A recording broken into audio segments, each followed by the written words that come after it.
Assalamu alaikum. Welcome to Millennium TV News. This is Isha Jahan with the top stories. Obama's troops boost in Syria marks high-risk shift. White House to ramp up pressure on North Korea. US sends jets to deter Russian aggression. US election, Trump and Clinton win in Northeast poll.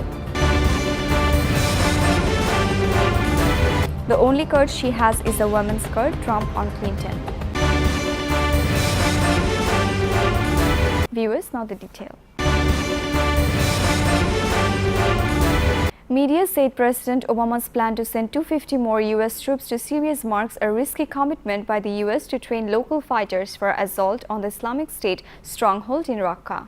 The 250 additional U.S. personnel. President Obama's high-stakes plan to send 250 more U.S. troops into Syria marks a pivotal shift in the U.S.-led campaign to defeat Islamic State. The six-fold increase comes after a key victory over ISIS, orchestrated by 50 U.S. advisors already on the ground. There was a turning point about a month ago in a city called Shadadi in Syria, where the Islamic State forces had really beefed up to try to defend it, and they were quickly overrun with the help of the American advisors.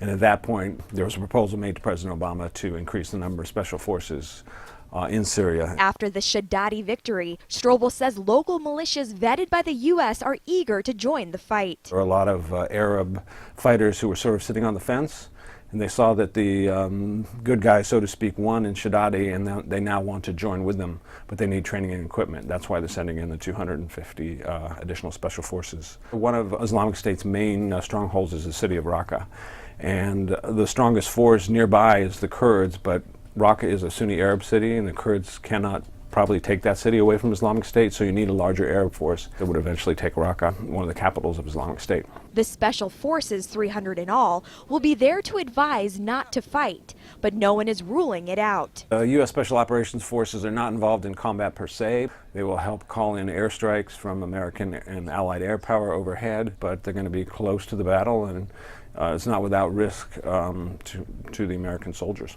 The program comes after the outright failure of Obama's plan to train and equip fighters outside Syria, with only a small handful ever joining the battle. The White House says it plans to continue to ramp up the pressure on Pyongyang to curb its nuclear activities. Last several months, we've seen them engage in a series of actions that are in direct contradiction to UN Security Council resolutions. We've expressed our strong concern about those provocative actions. We have marshaled the international community to respond accordingly. And earlier this year, there was a response from the United Nations that actually put in place the farthest reaching sanctions against North Korea that targeted specific elements of their economy, such as it is, that we know are used to fund these illicit activities. So we're going to continue to ramp up the pressure on the North Korean regime. We're going to continue to work closely with the Chinese government that has more influence with the North Korean government than any other country in the world. And we're going to continue to make clear that the path that North Korea must choose to rejoin the international community is one that involves them committing to denuclearize the Korean Peninsula and come into compliance with their international obligations. Two highly advanced U.S. F-22 fighters fly to the Black Sea for the first time since Washington beefed up military support for NATO's Eastern European allies who say they face aggression from Russia. In the air above Europe, fighter jets so advanced that the US has banned them from being sold abroad. F-22 Raptor jets courtesy of the US Air Force on their way from Britain to the Black Sea. It's their first time in Eastern Europe since President Obama promised to beef up NATO's defences there. And while crew on the refuelling plane might have had more exciting missions, this is a show of force aimed at an old Cold War foe. Correspondent flew with them to the base in Romania. This is part of a broader European deployment. This is the biggest number of F-22 Raptor jets that the US have ever brought over to Europe. And they're making these short hop trips, these day trips, to show that they can. This is an area where Russia has shown aggression, and presumably the US Air Force wants to try and stamp that out. The F-22s are almost impossible to detect on radar. The US military says they want to keep their so-called adversary guessing. That won't go down well with Russia, which has already warned that NATO's build-up is adding fuel to the flames. Intimidation for sailing a vessel close to their borders. Relations have been tense since Russia annexed Crimea in 2014. And as both sides boost their military presence in Eastern Europe, this is unlikely to be the last display of military might. Donald Trump and Hillary Clinton marched towards party nominations after a strong showing in presidential primaries. Donald Trump swept all 5 presidential primaries held on Tuesday, strengthening his grip on the Republican race, while Democrat Hillary Clinton raced ahead of rival Bernie Sanders. Trump demolished his rivals Ted Cruz and John Kasich in Connecticut, Delaware, Maryland, Pennsylvania and Rhode Island, a stunning show by force by a candidate seen as a populist political savior by millions despite being loathed by the party establishment. "I consider myself the presumptive nominee," the real estate mogul told a crowd at Trump Tower in New York, despite still being short of the 1,237 delegates required to win the nomination outright. Republican presidential candidate Donald Trump stamped Democratic frontrunner Hillary Clinton, saying the only card she has is the women's card.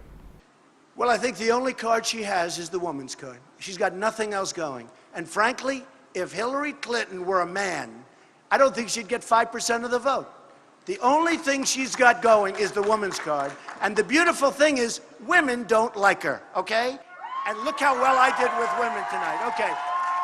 So ladies and gentlemen, thank you. Thank you very much. I appreciate it. Thank you. Viewers, we'll take a short break. Stay with us. We are back in a moment with the headlines. Tensions flare at Jerusalem's Al-Aqsa Mosque. Survivors, relatives member Chernobyl victims. UN rejects Israel's claim over Syria's Golan Heights. Snakes weather add to misery for Idomeni migrants. Canadian hostess beheaded in the Philippines. Viewers, let's move to the next news. Scuffles break out between Palestinians and Israeli security forces outside Jerusalem's Al-Aqsa Mosque after several Israelis violated visitation rules. The clashes broke out after a group of Israelis violated visitation rules here at the Al-Aqsa Mosque compound. Israeli security forces had to push back angry Muslim worshippers after 9 Jewish visitors lay on the ground in what seemed to be an attempt to pray, an act forbidden for Jews at the compound. Israeli access to the compound has been a major source of tensions with Palestinians and one of the driving factors behind a 6-month surge in violence in the region. That surge has killed 28 Israelis, 2 U.S. citizens, and 191 Palestinians, 130 of whom Israel says were attackers in the streets. So far, there's no sign of the Al-Aqsa dispute or the violence it has produced ending anytime soon. 30 years later, Ukrainians in Slavuch, a town where many were permanently relocated to, pay tribute to the victims of the worst nuclear disaster in history.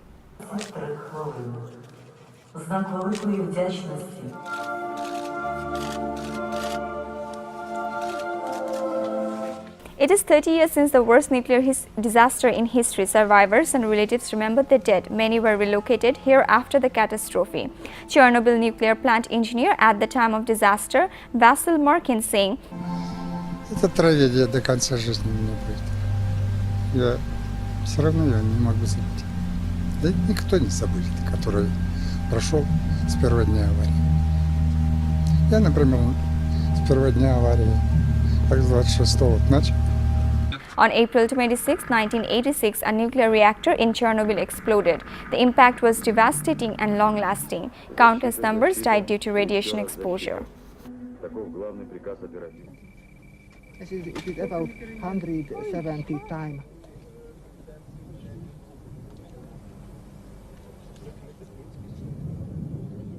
Security Council says status of the Golan will not change after Netanyahu vows it will remain part of Israeli territory.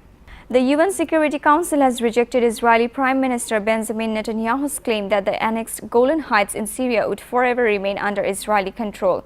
The 15-member council agreed on Tuesday that the status of the Golan, which Israel seized from Syria in 1967, remains unchanged.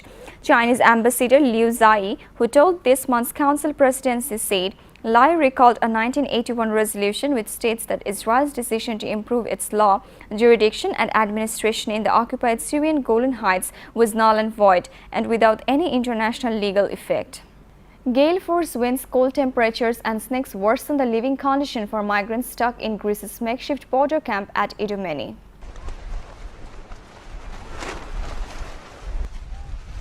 Strong winds, cold temperature and snakes are worsening the living conditions for thousands of migrants stuck in Greece's makeshift border camp at Idomeni.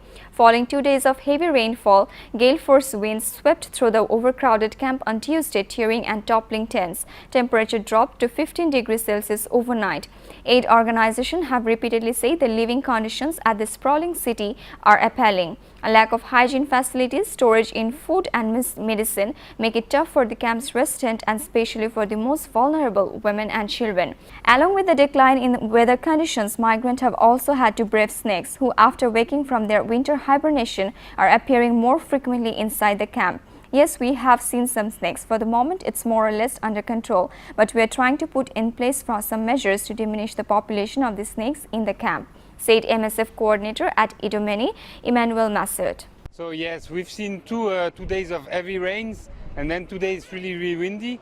So we have in the last 2 days of rain, we have been distributing a lot of tents because a lot of tents have been broken, and today with the wind, we have seeing more tents being broken during the day. So it is still really challenging. We have seen some snakes. For the moment, it's more or less under control, but yes, we are trying to put in place some measures to diminish the population of the snakes in the camp.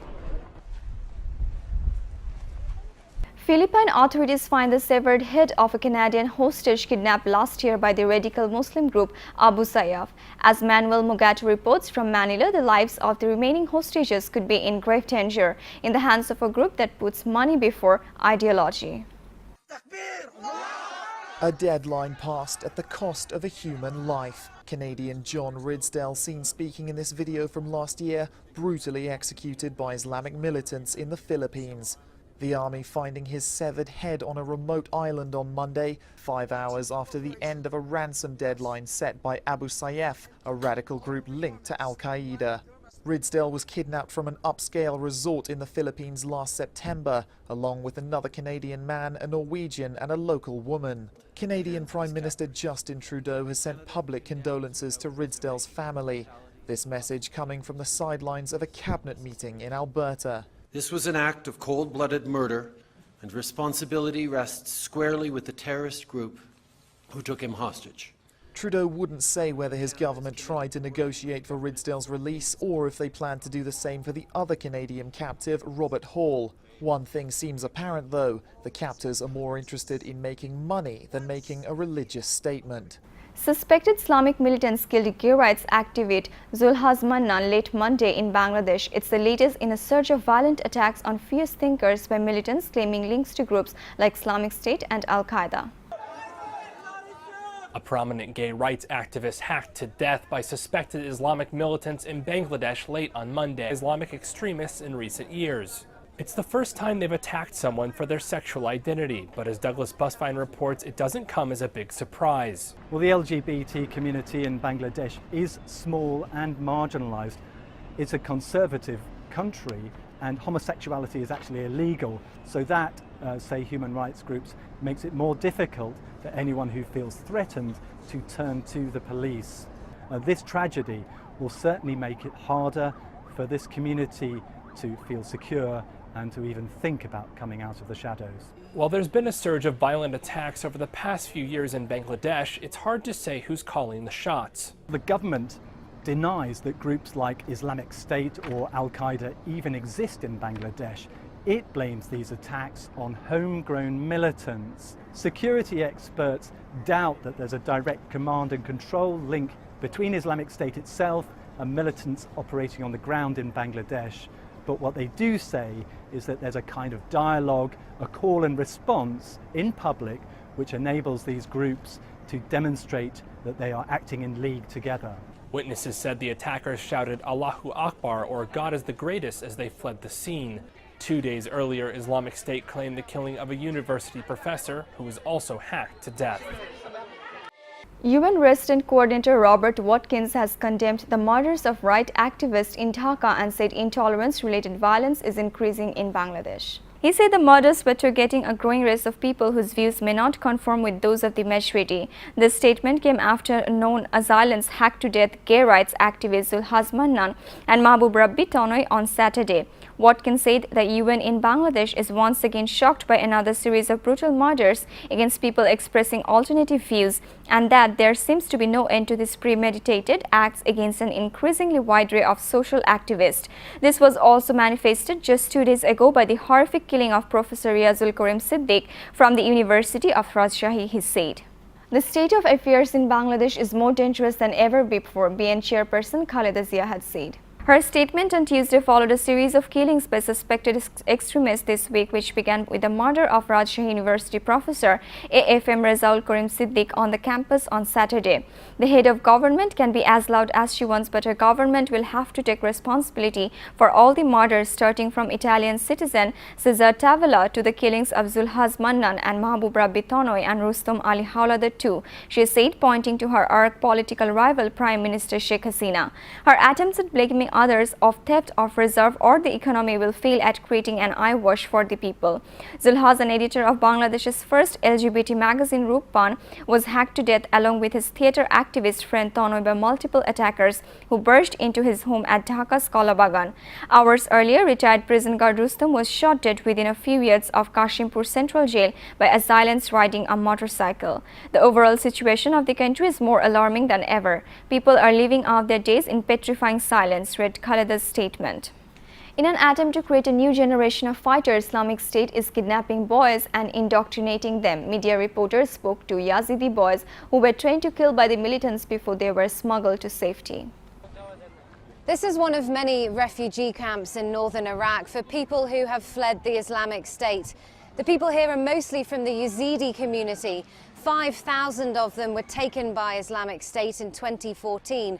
Around 2,000 have managed to escape or they've been smuggled out. What's happened to them is hard to believe. The women were treated as sex slaves and their children, some of them were indoctrinated or being trained as fighters. When 9-year-old Murad was given the chance to escape, he hesitated. Islamic State fighters repeatedly raped his mother and slaughtered or enslaved thousands from his Yazidi minority. But so powerful was the indoctrination during his 20-month captivity in Iraq and Syria, he told his mother he wanted to stay at the camp where the militants had trained him to kill. They taught them in the training camps how to use weapons and how to load them and to use knives. They were then assessing them for how well they had learnt to fight. Daesh then showed the families videos of killing. Among them, they saw their sons also taking part. Yazidi boys seem to be part of broader efforts by IS to create a new generation of fighters loyal to the group's ideology. Murad's mother was beaten and raped by at least 14 men, regularly sold on to the next buyer as they were shuffled around cities and towns in the so-called caliphate. She eventually escaped with her 2 sons. Some of the girls, 8 years old and over, were forced to marry. Their hands and legs were tied and they were forced. As a result, some of them suffered from bleeding and were taken to the hospital. They gave all of the women and girls birth control pills to stop them from becoming pregnant. In another hut, we meet this 16-year-old boy, taken from the same village south of Sinjar. Preferring to remain anonymous, his father and brother are still being held by the militants. Taught to hate, he spent 2 months in a religious school where Islamic State spread its ultra-hardline ideology, which labels most outsiders as infidels. Why were you being asked to do these things? What do you think the goal was? They told us that you were Yazidis and you were infidels, and we want to convert you to the true religion so you can go to heaven. Activists say around 750 other children have escaped in recent months, but a few thousand more remain missing. For those who have fled, the nightmare doesn't end. Most Yazidis have spent a small fortune on smugglers' costs that they're struggling to repay. Then there's the psychological price. Murad's mother says she knows her boys are traumatized. There's little help for them here. Junior doctors in England walks out on all-out strike for first time in the National Health Service's history.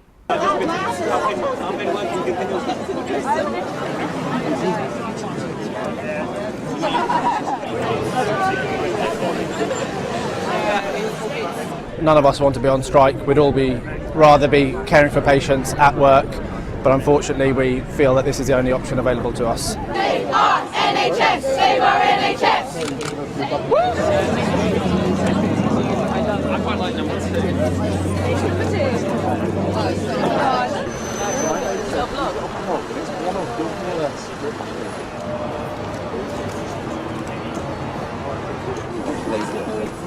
Yeah, he's not willing to talk.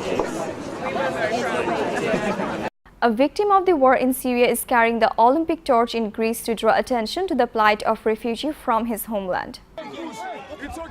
It was a moment Ibrahim Al-Hussein had long dreamt about, carrying the Olympic torch. The swimmer from Syria received the Olympic flame during the torch relay at the Ioannis refugee camp in Athens, surrounded by those he says matter most to him, fellow refugees. Ibrahim had been in Greece now since 2014 after surviving a bombing in his native Deir ez-Zor.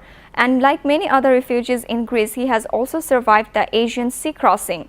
But with the war behind, he now has his sights set on the competing once again and inspiring other refugees in rebuilding their lives.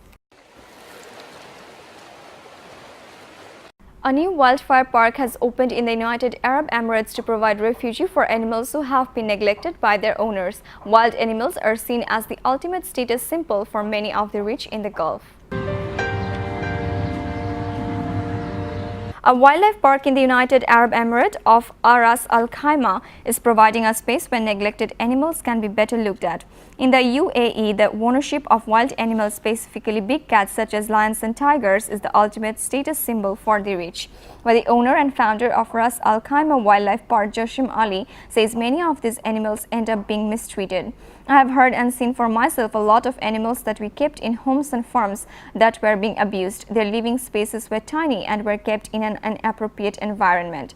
We started hearing stories of taking place in farms which a lot of people don't know about, accidents involving workers' children, and some people even would take these animals out to public spaces, posing a danger to people, Ali said. The wildlife park home is to around 170 animals, including 30 different species. Most of them were rescued and then adopted. A few, however, were gifts from wealthy and influential sheikhs. Ali has a particular affinity for the big cats, especially the lions. نفس الحالات مو بس في الامارات، في الخليج كله عامة. الحيوانات هو اكثر الخطر من التجار الحيوانات، لان تجار الحيوانات بينتجون نفس النوعية هاي او بيهربونها.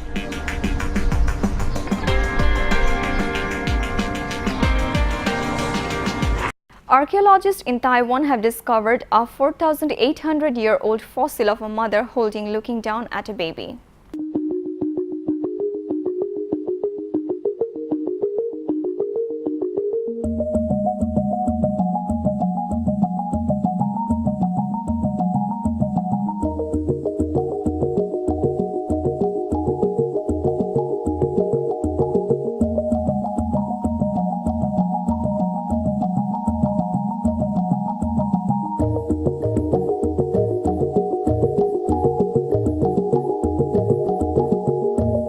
Viewers, we'll take a short break. Stay with us.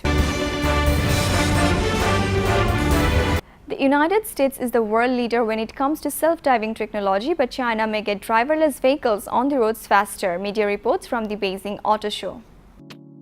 The U.S. may be leading the race to design driverless cars, but China is in hot pursuit with a top-down plan to make them a common sight on the roads, long before drivers in the West start letting go of the wheel. Bring reports from the Beijing Auto Show, where self-driving tech is getting a lot of attention. So China is actually behind in the technology right now by perhaps a couple of years. What could put China ahead is the regulation. There's so many legal and regulatory matters and standards yet to be set.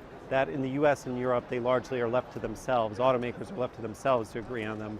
In China, they're planning to put out a roadmap that would say, here are the standards, here are the regulations, and once all the automakers line up, say they all have to communicate using a certain language between cars, then all the industry will line up and they could potentially implement it pretty quickly.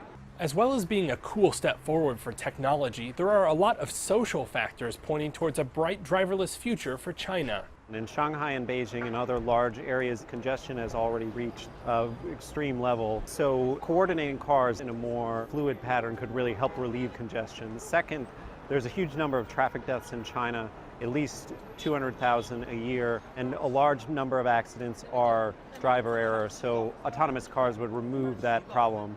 Chinese internet giant Baidu plans to launch driverless buses in the next 2 years.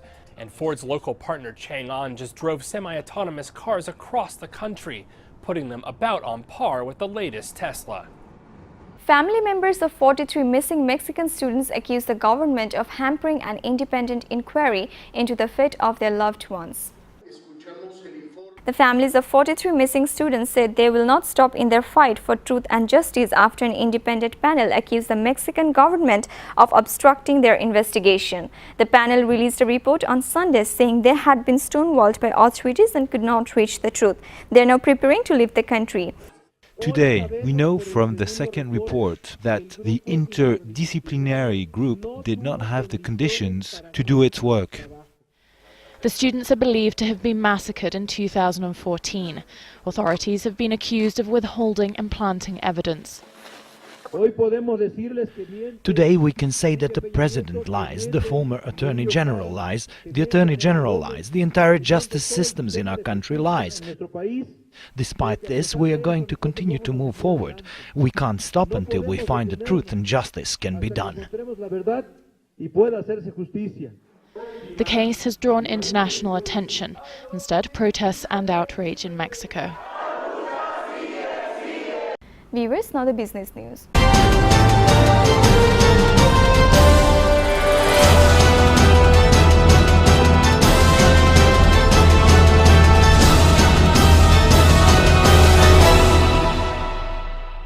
Crude oil futures rose $0.50 in early Asian trading on Wednesday and remained near 2016 high on the back of the strong investor sentiment and a weak dollar, although analysts warned this month's bull run could soon run out of steam. International Brent crude futures from trading at $46.26 per barrel at 0023 GMT up to 52 cents or 1.1% from their last settlement. U.S. West Texas Intermediate crude was up to 52 cents or 1.2% at $44.56 a barrel. WTI was further lifted from the American Petroleum Institute reported a drawdown of nearly 1.1 million barrels in the U.S. crude inventories last week versus a 2.4 million barrel build expected by analysts in a Reuters poll. Both Brent and WTI were near 2016 highs of $46.49 and $44.83 respectively reached the previous session. Beyond strong investment appetite from financial traders, analysts and crude was receiving support from a falling dollar, which has shed 5% in value against a basket of other leading currencies since the beginning of the year. Both Apple and Twitter delivered bad news to investigators after hours on Tuesday. Stocks were relatively unchanged in the regular trading session.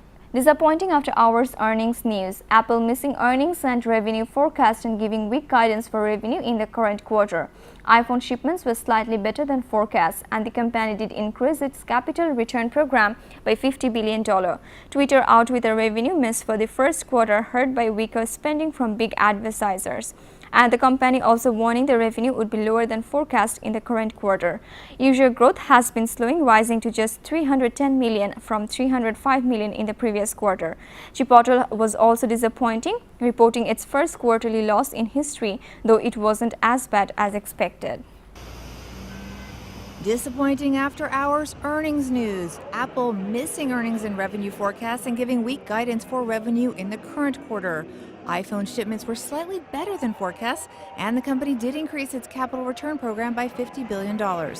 Twitter out with a revenue miss for the first quarter, hurt by weaker spending from big advertisers. The company also warning that revenue would be lower than forecast in the current quarter. User growth has been slowing, rising to just 310 million from 305 million in the previous quarter. Chipotle also disappointing, reporting its first quarterly loss in history, though it wasn't as bad as expected. The burrito chain has been struggling to win back customers after a string of foodborne illness incidents last year. During the regular trading session, stocks were flat as Wall Street awaited the outcome of the two-day Federal Reserve policymakers meeting. The Bahnsen Group CIO, David Bahnsen. Certainly there won't be big moves until we kind of get through, I think, the Fed meeting and also the Bank of Japan as well. So likely to stay subdued. Investors got a string of negative data. Consumer confidence fell in April. Orders for durable goods in March and home prices in February both rose, but they were less than expected. In Europe, rising oil prices helped lift stocks, but the German DAX and the French CAC 40 edged lower. French naval contractor DCNS's new $40 billion submarine contract with Australia provides a welcome boost for France's economy and its president. Media reports the both needed. For what its fans call a high-tech, high-speed economy, France's famous high-speed trains aren't moving very fast at all. Many commuter lines at a standstill too in a new strike over contracts. We're getting a bit tired of it now with the repeated strikes. We don't really know what their motives are. We don't know why they're striking today. But unions say train drivers' welfare is at stake, and with it, passenger safety and security. And Europe's unparalleled leader in naval defence. While this is all about Australia's security. French firm DCNS will provide technology for 12 new submarines for the Australian Navy, seeing off rival bids from Japan and Germany for a $40 billion contract. No child's play. We estimate that to handle the design process, the technology transfer, the supply chain, 4,000 people in France will be involved in the project in some way. And welcome news for a French president many see as unre-electable next year. I'm proud because it's French know-how, the French workforce, the ability for invention, for research that's been recognized, acknowledged and chosen. In the meantime, 1 in 10 of the French workforce are still out of work. We've seen the unemployment rate rising over the last couple of years. Structural reforms are still lagging behind. So something like this is not going to change everything in the French labour market for sure, but certainly it's going to be, I think, a much needed boost. Some hope then for France in a defence industry apparently going places, even as its commuters struggle to. Quarterly sales at Hershey's fell more than expected for the third reporting period in a row as health-conscious Americans stay away from chocolate snacks. Sing, sing, baby, maybe I love you. Everybody loves chocolate, right? Well, not as much anymore, especially in North America. Quarterly results released by Hershey's on Tuesday showed a drop in sales that leaves a big hole in revenue since this part of the world makes up 85% of the company's total business. Calorie-counting Americans are not eating as much chocolate as they used to, and the ones that are choosing to go upscale to premium brands that don't carry the Hershey's name. In order to tackle part of that problem, Hershey's is buying a producer of healthier chocolate, acquiring the parent company of Bark Thins, whose chocolates are free of artificial flavors, preservatives, and genetically modified material. But Hershey's has more to worry about than just changing U.S. tastes. Global sales also disappointed for the third quarter in a row, leaving the chocolate maker with no other choice than to slash 2016 revenue and profit forecasts. Shares down in Tuesday trade and have basically gone nowhere since the start of the year. Consumer products giant Procter & Gamble continues to face challenges in the global market as it works to regain its footing. Procter & Gamble sales continue to slide, the global consumer products giant reporting a decline for the 7th quarter in a row, but taking out currency moves, acquisitions and divestments, sales rose by 1% and profit was up for a year earlier. The marker of Tide and Gillette has lost market share in key markets including China and has been working to regain its footing. Emerging markets remain a challenge, says Morningstar's Erin Lash. Competitive intensity has increased, particularly from local players that really understand the local tastes and preferences as well as the routes to market. And we think that that is another challenge and another layer to the competitive landscape that's likely to persist longer term. Shares of P&G fell on the news. P&G has been shedding brands in its product portfolio to focus on faster-growing brands like Pampers Diapers and Pantene Shampoo. While it has raised prices, analysts are concerned that could hurt sales volumes in the long run. The company has also warned that core earnings for the current quarter would be significantly lower than a year earlier, blaming higher advertising costs, a higher tax rate, and the strong dollar. Viewers, now the science, technology and environment news.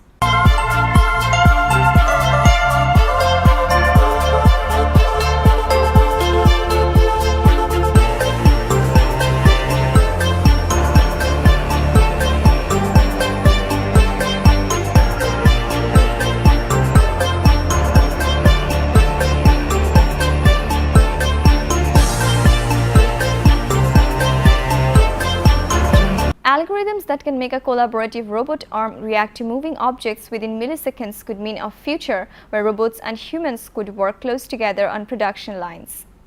Industrial robots' arms are useful but limited due to the lack of awareness of their surroundings. Norwegian researchers used its Kinect sensor and unique series of algorithms to help one such adapt to moving objects within milliseconds. The aim is to prevent industrial accidents and allow humans to work in closer proximity to robot arms, which can weigh several tons.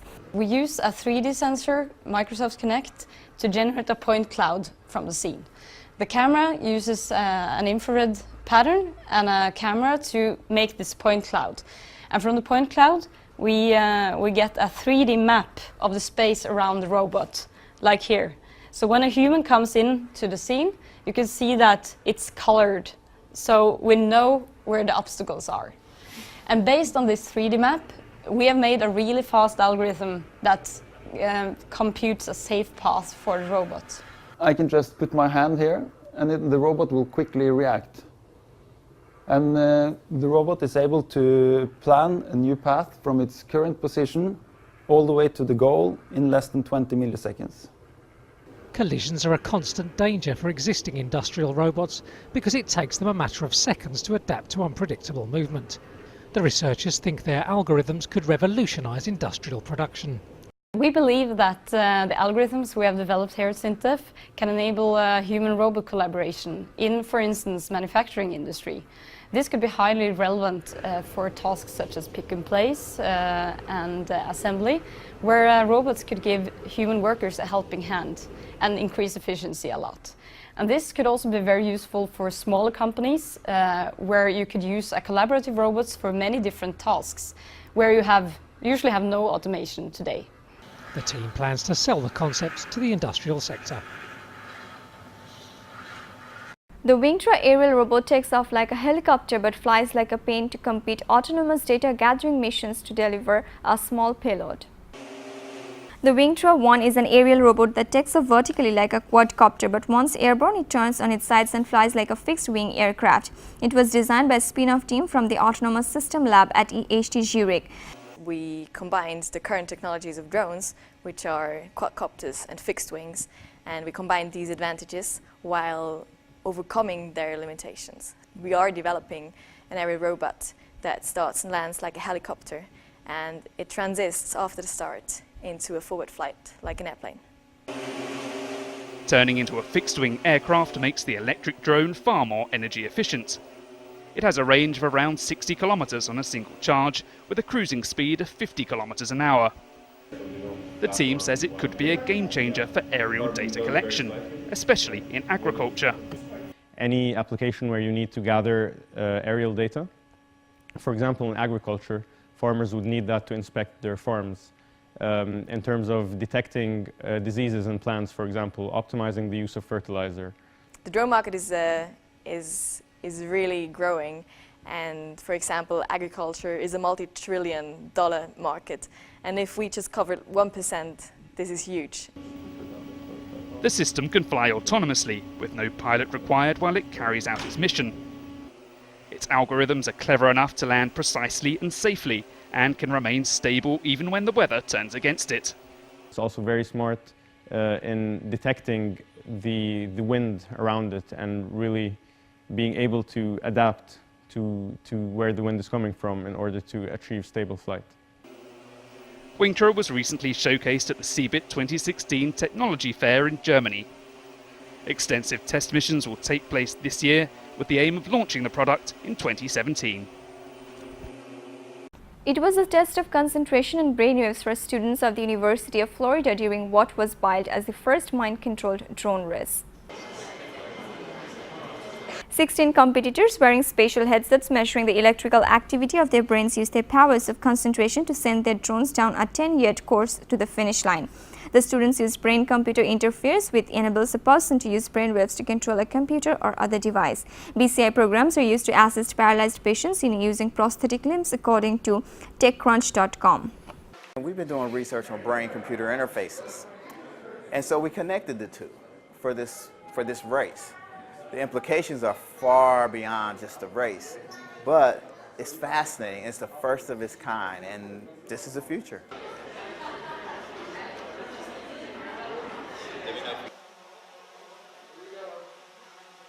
I was so excited to just see, I just saw this on Facebook and I was like, I need to participate.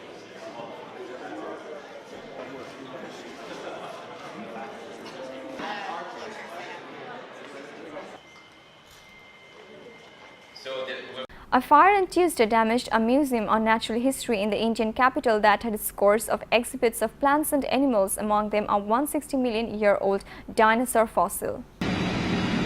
More than 100 firemen battled for about 3 hours to douse the flames that broke out early on Tuesday on the top floor of the National Museum of Natural History. The damage is huge, said Rajesh Panwar, Deputy Chief of the Delhi Fire Service, adding that some part of the museum was being renovated and its fire system was out of operation. If the fire provisions were working, the fire could have been controlled well in time, he added. Among the museum specimen was a 160 million-year-old dinosaur bone, the Times of India newspaper reported. कि building का जो साधन इसके जो काम fire fighting measures है वो काम नहीं कर रहे हैं। अगर वो काम कर रहे होते तो शायद आग को जो है जल्दी काबू पा लिया जाता। फिर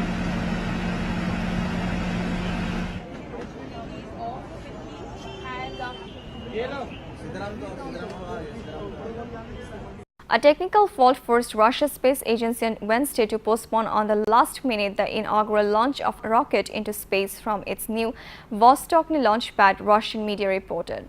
An unnamed Soyuz rocket carrying 3 satellites had been scheduled to fire off into orbit from the Vostochny site, which was built to end Russia's reliance on the Baikonur Cosmodrome in neighboring Kazakhstan. Moments before the scheduled launch time, officials in the launch site in Russia's first eastern Amur region announced a postponement that until Tuesday morning, citing technical problems, Interfax news agency reported. Viewers, after trekking nearly 2 hours through dense jungle, Brazilian environmental special forces burst into a clearing where there were trees had been sawn and a muddy crater dug, an illegal gold mine or indigenous land in the heart of the Amazon. The miners and gold were already gone, scattered by the whir of helicopter blades, but armed troopers in camouflage burned tents and generators. Where there was nothing left, they moved on to the next. The 5-day operation last week, led by Brazil's environmental agency IBAMA and Indian Fountain Funai, located at airstrips and destroyed 20 barges used to transport equipment and supplies by the estimated 5,000 illegal miners in the vast remote region. At more than 23.5 million acres, the Yanomami People's Territory is twice the size of Switzerland and home to around 27,000 indigenous people. The land has legally belonged to the Yanomami since 1992, but miners continue to exploit the area, sowing drawn trees and poisoning rivers with mercury for their lust for gold. The mercury has become a growing cause for concern. Viewers, now the entertainment news.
Morgan Freeman is awarded the 43rd Chaplin Award from the Film Society of Lincoln Center.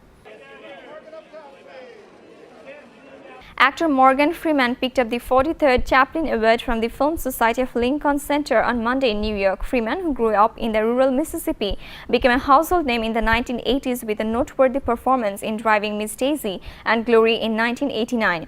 In 2005, he won an Oscar for his work in $1 Million Baby. I am from a small town and small state, and when you start thinking about where you came from and looking back at the first thing that comes to your mind is the word luck, said the 78-year-old.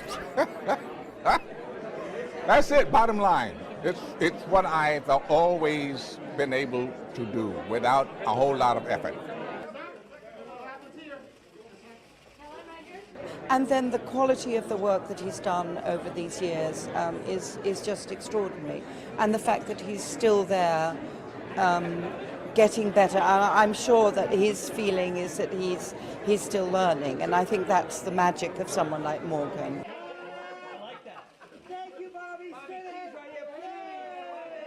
Courts on both U.S. coasts dealt setbacks to Bill Cosby's legal team on Tuesday as the comedian kept trying to fend off lawsuits over allegations that he has sexually abused women for decades. A California judge, in a ruling made public on Tuesday, refused Cosby's second attempt to dismiss a lawsuit brought by a woman who accused the entertainer of sexually abusing her when she was 15 at the Playboy Mansion in Los Angeles. In New York, a federal judge ruled against Cosby's effort to compel the publisher of New York magazine to provide access to unedited interviews of 6 women who were suing him of separate abuse allegations. Representatives for Cosby declined to comment. More than 50 women have publicly accused Cosby of sexually assaulting them, often after playing them with alcohol or drugs in instances dating back decades. Japan's Madame Tussauds used holographic technology to create a digital image of visitors dancing with famous celebrities. Madame Tussauds may be known for allowing you to pose with celebrity waxworks like Lady Gaga, but now in Japan they are taking it a step further with a holographic experience where you can dance with them too, in a sense. The attraction has developed technology which scans your face and then superimposes it on a holographic dance partner to the likes of Lady Gaga, Marilyn Monroe and Beyonce.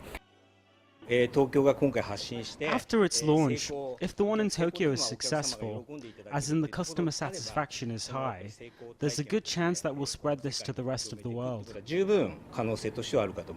But if you thought you'd dance the night away with your favorite celebrity, you may be disappointed. The video only lasts 90 seconds.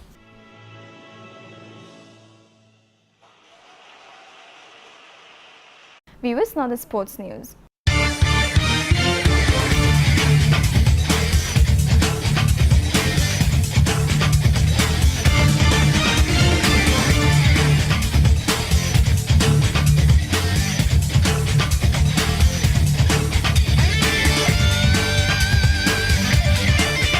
Rafa Nadal has asked the International Tennis Federation to publish the results of his drug test following an accusation of doping by a former French cabinet minister.